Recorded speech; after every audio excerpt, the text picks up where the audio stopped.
Hoje, segunda-feira, o Espírito Santo entrou no 10º dia de paralisação da Polícia Militar. Todos esses dias que a gente tem acompanhando, noticiando o que está acontecendo, trocando informação, buscando informação, era até difícil no meio disso tudo conseguir parar para fazer reflexão, porque a coisa ela acontecia numa velocidade assim impressionante. A gente não tinha mal tempo de publicar uma notícia, já estava acontecendo outra coisa, outra informação chegava. Então realmente esses 10 dias de trabalho quase não permitiu que a gente parasse para fazer uma reflexão, até porque talvez a gente pudesse se até pôr os pés pelas mãos, né, ser precipitado.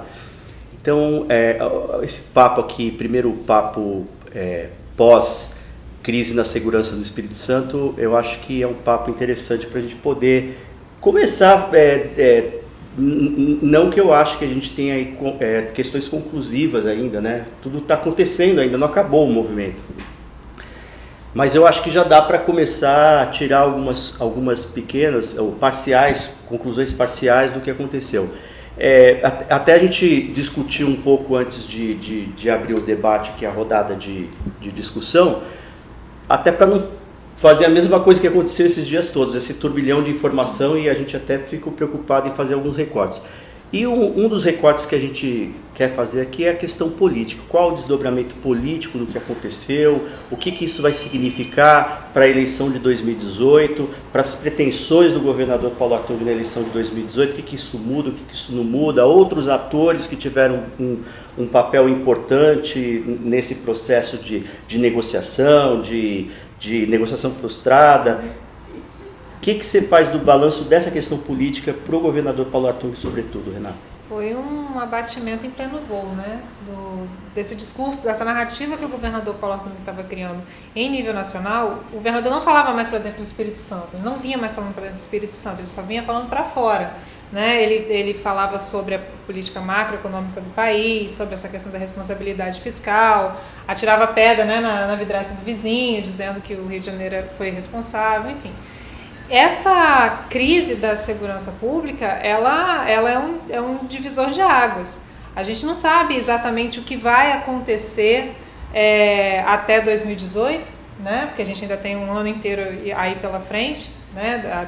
Até o início do ano eleitoral, mas a gente sabe que, por mais que o governo não tente, né, desviar o foco da situação, houve um arranhão muito, muito feio na gestão do governador Paulo Artung, que sempre lidou com vento a favor. O governador Paulo Artung, ele nunca teve uma crise desse, aliás, o Espírito Santo nunca teve uma crise desse tamanho, né, para poder gerir, e a gente vê que a posição dele, a postura dele no processo foi uma postura muito ruim, né?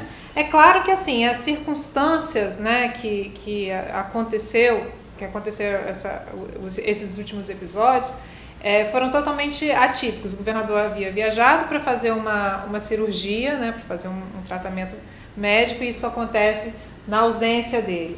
Aí vem o governador numa entrevista, né, em duas vezes, né, em duas entrevistas, ele fala a mesma coisa, que a segurança pública estava monitorando esse movimento, esperava que esse movimento fosse explodir no carnaval. Então, quer dizer, o governo já sabia do que estava acontecendo e não tomou nenhuma atitude para que isso fosse impedido.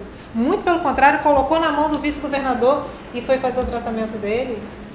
E ele ainda trata isso, que é uma coisa que ele também reforça na entrevista que ele deu para a Folha de São Paulo na segunda-feira, que é uma entrevista que foi, na verdade, feita na sexta e publicada na segunda. Sim. Mas que ele diz assim, ele tenta dar esse contexto de conspiração, né? Estavam esperando sair para entrar, e esse contexto político também, né? Tem gente, a mão peluda da política, né? Ele está tentando tirar a responsabilidade de cima das costas dele, né? Porque quando você tenta jogar isso nessa questão da mão peluda aí, ele está querendo dizer que é um movimento porque havia uma... É aquela coisa que a gente vê na internet, inveja, né? Porque pelo êxito que o Espírito Santo... Só tinha notícia boa do Espírito Santo. Só tinha notícia boa do Espírito Santo. Só que essa narrativa era muito frágil. A gente sabia que essa narrativa era frágil. Né? O governo vai apresentar um superávit de 40 milhões, diz que está com as contas em ordem, que não precisa da ajuda do governo federal, que isso é coisa de quem não fez o dever de casa, mas a gente sabe que esse discurso era frágil, que qualquer abalo, né, nas finanças do Estado poderia colocar esse discurso todo abaixo, e foi o que aconteceu. Quando teve aquela questão do Abraço Paulo, né, daquele movimento dos servidores, e eu vi que não aconteceu, né, um grande resultado daquilo, a gente pensou, então eu acho que os servidores não vão conseguir fazer nenhum abalo, né, nesse discurso. Mas aí veio essa movimentação dos militares, que a gente não esperava, né, uma coisa que não se esperava, que pode gerar uma bola de neve aí, mobilizar todo o funcionalismo. A gente está falando de mais de 20 mil pessoas. Né? E é bom você ter tocado nesse caso dos sindipúblicos que capitaneou esse movimento desde o início do governo do Paulo, que foi o seguinte, o governo tem repetido, e isso todos os interlocutores do governo têm feito esse mesmo discurso, que é o seguinte, não, a gente sempre negociou, sempre estivemos abertos, câmaras permanentes de reunião para negociar e tal. Na verdade, os sindipúblicos, inclusive, evitou ao máximo qualquer movimento paredista, eles não quiseram fazer, eles fizeram adotaram outras estratégias até bem-humoradas, inteligentes, para tentar convencer a sociedade de que o pleito deles era justo, mas o tempo todo insistindo para negociar com o governo, e sempre essa negociação não aconteceu. Sempre eles foram, essas negociações foram muito mal conduzidas, e sempre ficou patente o desinteresse do governo em negociar. Ele só fazia, passava os recados diretos, até nos olerites dos servidores. Tá todo mundo com salário em dia, não tem nada que reclamar. Tem um monte de estado devendo, que nem pagou a folha do mês passado, e por aí vai. Então eu acho que essa é uma questão que mostra que esse discurso também é vazio, que tem diálogo. Agora, Neto, tem uma outra questão, uma matéria que você publicou que realmente, como a gente previa, poderia causar muito interesse, causou, está causando inclusive, rodando nas redes sociais, e matéria, como se diz, bombou. Que é essa questão da ação que foi movida pelo advogado do procurador contra o Paulo no STF. Queria que você explicasse um pouco o desdobramento disso, o que pode acontecer, o que não pode acontecer. Essa ação é fundamental para a gente entender como isso se deu. Não foi um mero motim ou um movimento de revolta dentro da Polícia Militar. A insatisfação é do funcionalismo público inteiro. A ação, que na verdade é uma reclamação constitucional, que é a declaração da omissão do Estado no direito de fazer a revisão anual dos salários. A Constituição Federal prevê essa questão, que os salários devem ser reajustados pelo menos para recompor as perdas da inflação. E você tem um julgado do final de 2001, onde o STF já declarou que isso é um direito dos servidores. Naquela ocasião, o Supremo não fixou uma data para cumprimento, mas estabeleceu que aquilo é direito. Então ele vem e, com essa ação, o procurador do Estado, também advogado, Luiz Fernando Nogueira Moreira, ele pede que o STF novamente afirme que é um direito do servidor, sim, essa reposição. E aí, dentro do contexto do caos da segurança pública, ele coloca que o reajuste salarial, que é a principal bandeira dos militares e que foi negligenciado pelo governo, causou todo esse colapso na segurança pública. Logo, o governador do estado é responsável, sim, por esse caos. Aí agora a gente vem uma questão que foi muito posta. De quem é a culpa? De quem é essa conta? Durante os 10 dias, a gente entrou no 10º dia, todo mundo se perguntando de quem é a culpa pelas mortes. Não só as mortes, os saques, os casos, mas toda essa sensação de intranquilidade que tomou conta de toda a população capixaba. Que vai deixar sequela, né? E que vai deixar sequelas. Esse é um processo que a gente está vivenciando agora. Eu lembro de ter comentado aqui no nosso grupo da redação, entre amigos, que a gente sabia como isso começou. Só que eu não fazia ideia de ainda não sabemos. E ainda não sabemos como será esse desfecho, até porque o movimento continua. Então, muito tempo, ninguém é contra, já ficou claro, ninguém é contra a polícia. Ninguém é contra o direito do servidor. E talvez esse tenha sido o grande baque do Paulo. Porque cai por terra esse discurso de estou pagando em dia. Você não fez nada mais do que a sua obrigação. Você tentar olhar para o vizinho ali e falar, poderia ser pior. Não, é direito, mas agora de quem é a culpa da PM de ficar dentro dos quartéis? Era um movimento das mulheres, aliás, tem que se exaltar esse protagonismo delas, porque você vê, havia toda estratégia, a gente que acompanha a questão dos tribunais, havia uma estratégia de criminalização logo de cara, só que não deu certo. Sim. Esse movimento, em tese, deveria acabar na segunda-feira. Por quê? Porque você teve eliminado o Tribunal de Justiça, você teve o Ministério Público fazendo, e isso já estava no discurso do secretário na delegacia, para pressionar o movimento e pressionar os militares. Hoje a gente está vendo essa pressão, agora nessa panela de pressão, a pressão está saindo agora. Os militares estão indo para a rua, você tem caso de militar chorando, você tem caso do tenente-coronel que surtou dentro dos CIOs, você tem isso N pode casos. abrir uma caixa de Pandora, mostrar toda a situação que passa, né? Não só a Polícia Militar, mas como todo o funcionamento, o funcionalismo público, né? do Espírito Santo. E por isso essa ação é fundamental e é muito importante e tem que ser tratada com... A gente tem que dar o tamanho que se exige a ela. E é um tamanho muito grande, é uma ação fundamental e que vai ser analisada pelo Supremo. Você tem os síndicos públicos, que também está dentro desse contexto ali de acompanhar. Aliás, não só o sindicato, você tem toda a classe de trabalhadores públicos que estão aderindo a isso, que concordam com os pleitos. Porque, Sim de saúde. Porque o Paulo tentou colocar com essa história de estou pagando em dia é melhor do que eu dar um aumento irresponsável de forma parcelada, como ocorreu no Rio. Ele tenta colocar funcionário público contra funcionário público, sociedade contra funcionário público. Só que agora a gente está entendendo de quem é a responsabilidade. O Paulo, que fez tanta propaganda do ajuste fiscal, como também fez muita propaganda dos resultados da segurança na queda dos índices de homicídio. Os policiais agora só querem a compensação da mesma coisa do servidor público que 2 anos abriu mão de qualquer direito para dar suporte a um discurso que se tornou meramente eleitoreiro. É assustador você ver um governador que, se você não tem condições de assumir, então não queira aparecer. Aquela coletiva foi algo surreal. Você ter no centro da mesa o governador do exercício que cumpriu a missão dele ali, mas você tem um governador licenciado que sobre isso eu não falo. Eu só venho aqui criminal. Isso é uma chantagem. Isso... Fala na hora que ele quer, do jeito que ele quer, para quem ele quer. Agora tem uma coisa que eu queria ainda aqui colocar para a gente discutir, que é o seguinte: o que ficou também muito claro, desde que essa crise começou, é a incapacidade do governo de saber negociar. O governo não sabe negociar. Vocês percebem o seguinte: ele não tinha, quando começou a crise, ele não tinha nem noção de quem ele poderia indicar dentro do governo que pudesse conduzir isso bem. Então os interlocutores foram aparecendo por acaso. Aí chegou agora no momento que está mais à frente o secretário de Direitos Humanos, Júlio Pompeu, e o da Casa Civil, Zé Carlinhos da Fonseca. Agora você percebe o seguinte, que isso para mim, essa falta de habilidade, que essa aí é indiscutível, mas uma outra coisa que é o seguinte: o governo, quando faz o discurso, que coisa que a gente já repetiu aqui 1000 vezes, para fora, nesses 2 primeiros anos, se preocupou em fazer, a estratégia do terceiro mandato é esta.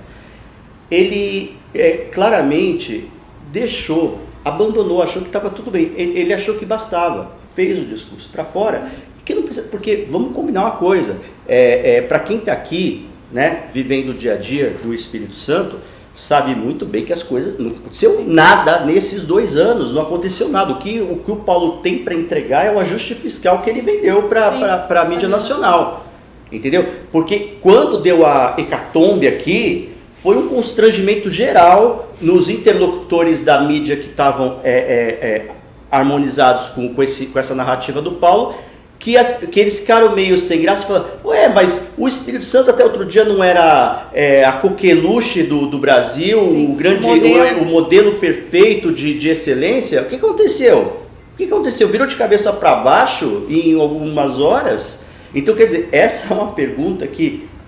Eu queria destacar 2 coisas aí da sua fala. A primeira, quando você fala dessa questão de que não havia os interlocutores. Eu acho que esse é o grande problema de governos centralizadores, como é o governo Paulo Artung. A Assembleia Legislativa fez o papel dela de intermediadora da sociedade com o Executivo. Ela chamou as mulheres para conversar. E o que aconteceu? Que percebeu omissão também, né? E o que aconteceu?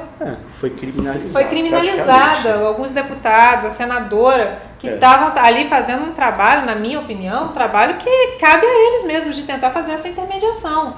E o governo falou, não, quem fala aqui somos nós. Só que ninguém falava, ninguém... E outra coisa que eu quero destacar é essa questão da mídia nacional. O governador, a estratégia adotada foi muito clara. Eu vou falar para a mídia nacional, e aí, a partir da mídia nacional, isso vai reverberar para dentro do Espírito Santo e acabou. Só que o governador é acostumado, aqui a mídia local, caseira. A mídia caseira, que fala e ninguém contesta, né? E tá tudo certo. Só que lá fora a coisa é diferente, né? Tanto que há uma parte da mídia nacional que tem sim aceitado o discurso da austeridade, que está certo, tem que ser isso mesmo, né? Tem que criminalizar a polícia militar que está fazendo protesto e tal, mas tem uma parte da imprensa nacional que não está aceitando isso e que está cobrando do governo do estado e está alertando porque o que aconteceu no Espírito Santo está começando a se espalhar para o Brasil todo. Isso pode causar uma crise sem precedentes no Brasil, né? Então, assim, uma coisa é você achar que você vai fazer um discurso de economia e tal, outra coisa é você lidar com uma crise na segurança pública que pode afetar o Brasil inteiro, e o governo não está sabendo lidar com isso. Cada vez que fala, é questionado e as coisas estão voltando. Ele estava falando, né, que o Espírito Santo só tinha notícia boa, mas tem que saber lidar com as notícias ruins também, né? Faz parte. E na verdade o Paulo também está tendo que lidar com as suas cicatrizes.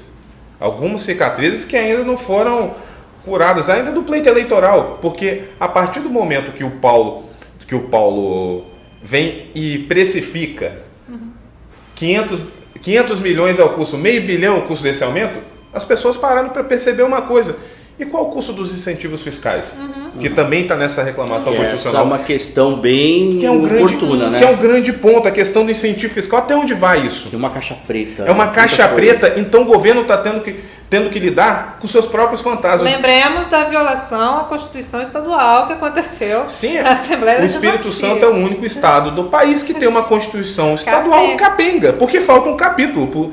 Pula do 144 para o 146. Foi suprimido o artigo 145 justamente porque tratava da transparência da questão dos incentivos fiscais. Ok, o governo justifica que sem incentivo não teria empresas, aí não teria receita, não teria dinheiro. Mas por que a gente não pode saber, né? Mas também por que criar toda essa caixa preta, todo esse mistério em torno dos incentivos? Então você já começa a desconfiar. E aí você vem da renúncia fiscal e depois você vem o próprio histórico do governador. Então você vê que já a história de mansão secreta volta à tona, você volta de consultorias, volta tudo à tona, porque agora a gente tem um Paulo exposto. E quando ele começa a mexer com interesses nacionais, como por exemplo, ele vai e dá uma cutucada no Pezão. Ele tentou, mas só que o Pezão já reagiu apontando, falou porque ele não vende as empresas dele, que é uma daquelas afirmações típicas de políticos, que não é tão incisiva. A gente poderia, empresas dele, empresa do Estado, empresa de gás, ou seriam outras empresas do Paulo? Mas eu achei inclusive muito desapropriado a crítica do Paulo ao Pezão. Acho que até um pouco passa até pela questão ética. O cara já está também numa pressão desgraçada. Acho que ele tem que cuidar do estado dele, que está numa situação terrível. Hoje pior do que do Rio de Janeiro. Qual que estado está sob intervenção federal? O Rio de Janeiro ou o Espírito Santo? Então cuida da casa dele, né? O rei falava, vamos arrumar minha casa, arrumar a casa. Agora só uma última questão. Quando a Renata falou da questão da Assembleia, e você vê como as coisas ficam claras. É fácil você falar de união de poderes, tal, quando convém, quando é oportuno. Porque se fosse o caso, se fosse um governo, como você falou, se não fosse centralizador, chamaria sim, até para ajudar. Vem aqui o Tribunal de Justiça, o Ministério Público, vem a Assembleia e vamos fazer uma rodada de negociação com outros atores para a gente tentar sair daqui com uma solução. Se quisesse ter solução, sabe? Se quisesse ter solução. Não houve isso. Não houve isso. Nunca, pelo contrário. Começou a falar e dar recado nas coletivas, criminalizando a tentativa da Assembleia, percebendo a omissão de fazer alguma coisa. Porque vamos combinar também uma coisa, o Paulo veio quarta-feira de São Paulo, fez aquela coletiva, falando mais da questão da saúde, enfim. E depois reapareceu sexta-feira para uma entrevista para o programa da Miriam Leitão na Globo News, e tudo bem, e sumiu. Falou que ele queria, deu os recados dele. Agora, hoje é segunda-feira, é o dia que ele marcou para se reapresentar, que ele reassumiria o governo hoje. Eu acho que a primeira obrigação dele era fazer uma coletiva e explicar o que está sendo feito e dar ele o balanço agora como governador, não como governador licenciado. Agora era a primeira coisa. Só que também a gente percebeu o seguinte, como você falou, a imprensa nacional, que está todo mundo de olho agora, está todo mundo acompanhando, ela vai fazer perguntas. E coletiva até agora foi pronunciamento, não foi coletiva. Sim, foi exatamente. tudo pronunciamento. Ninguém quis responder pergunta. Quando perguntou, tomou fingiu, cotovelado, sabe? Então essa é uma questão que eu estou esperando a coletiva do Paulo para explicar agora a situação. Acho que tardou já, né?